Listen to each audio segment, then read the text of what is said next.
my name is Davis, and welcome back to another video, and today we are here for another severe weather breakdown. Now today, we're going to be talking about an ongoing severe weather outbreak that's bringing damaging winds, large hail, and even a few tornadoes to a certain portion of the United States. So let's go ahead and get right into it, starting off with the Storm Prediction Center outlook for today, where we have two slight risks of severe weather, one of them being centered across portions of the central and northern plains, and the other being centered across parts of southwest Texas. Tornado threat for today: if you're in that green area, you have a 2% chance to see a tornado in your town. That does include the areas like Fort Morgan and Lamar, Colorado, so make sure to look out for that. Have a tornado action plan in place. Damaging wind threat for today: if you're in that yellow area, you have a 15% chance to see wind gusts of 60 miles per hour or higher in your town. That includes areas like Billings, Montana, Rapid City, South Dakota, Gillette, Wyoming, Sheridan, Wyoming, and Dickinson, North Dakota. Hail threat for today: if you're in that yellow area, or either of the yellow areas, I should say, you have a 15% chance to see hail of 1 inch or larger in your town. But if you're in the bottom one here in southwest Texas, you have at least a 10% chance to see hail of 2 inches or larger in your town, which is large destructive hail. So the Fort Stockton area, make sure they are looking out for that today. Now moving on to tomorrow, we have another slight risk of severe weather for portions of the southern and central plains. Tornado threat for tomorrow: if you're in that green area, you have a 2% chance to see a tornado in your town. That goes all the way from Sioux Falls almost back down to Lubbock. Okay, so very large area tomorrow that has a tornado threat. Damaging wind threat for tomorrow: if you're in that yellow area, you have a 15% chance to see wind gusts of 60 miles per hour or higher in your town, so look out for that. Hail threat for tomorrow: if you're in that yellow area, you have a 15% chance to see hail of 1 inch or larger in your town, so make sure to look out for that.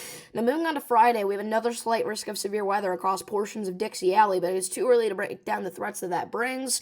So moving on to what the models are showing for the next few days, we see we got quite a bit of convection there around Texas and Louisiana this morning and this afternoon, and we also have some showers and thunderstorms up into the northeast, but they're not expected to reach severe limits at any time.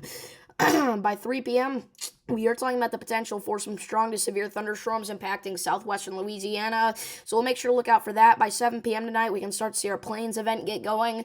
Well, we do have some pretty intense supercells here that, again, are going to bring all hazards in play here, all right? We're going to have a damaging wind threat, a large hail threat, and even an isolated tornado threat. I think the greatest tornado threat is going to lie somewhere across parts of Nebraska, Wyoming, Colorado, Kansas. But anyway, going into 11 p.m. tonight, those cells kind of start to die off here. It's going to be a very short-lived event, but we still have some strong to severe storms, most likely, across portions of the Dakotas and Nebraska here. Now, going into tomorrow, around 6 a.m., we can see some of those leftover supercells entering the Oklahoma panhandle here, and by 7 to 8 a.m., those finally decide to die off. But we can start to see some more convection come into the picture here, especially across portions of Texas and Oklahoma around 4 p.m. tomorrow, 4 to 5 p.m., 6 p.m. That's whenever our big severe weather outbreak is going to be in place, so make sure to look out for that. By 10 p.m., though, we are still seeing a very high damaging wind threat, actually, across parts of Texas and Oklahoma here. That's going to continue, probably move through the DFW Metroplex there, but it's going to be a bit weaker by the time it does that.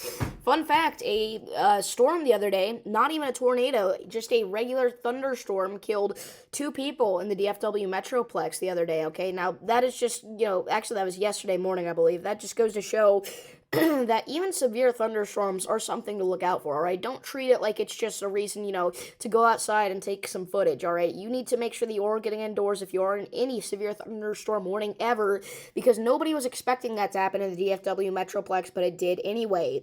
Anyway, moving on to Friday here, we can start to see our severe weather event unfold around 1 p.m. We got this line of storms that could produce a damaging wind threat across parts of northern and central Texas. That kind of moves by 6 p.m. It's kind of in portions of eastern Texas and western Louisiana, maybe southwestern Arkansas as well, but we cannot look any further out after that. So finally, watches, warnings, and advisories. We do have a special weather statement for a couple of counties out here in west central Louisiana because we do have a strong thunderstorm out there right now, so we'll make sure to look out for that. If it does get severe warned or tornado warned, I will be going live covering that. I don't think it will, though. We have a few heat advisories across parts of southwestern Texas. We've got some, funnily enough, frost advisories across parts of Wisconsin and Minnesota at the same time that we have heat advisories. It's crazy stuff. We had a couple of freeze watches up there in parts of northeastern Washington, so look out for that. Make sure you are protecting sensitive vegetation. But other than that, pretty calm right now. So if you guys did enjoy this video, please do be sure to like and subscribe. Thank you all for watching, and I'll see you in the next one. Peace.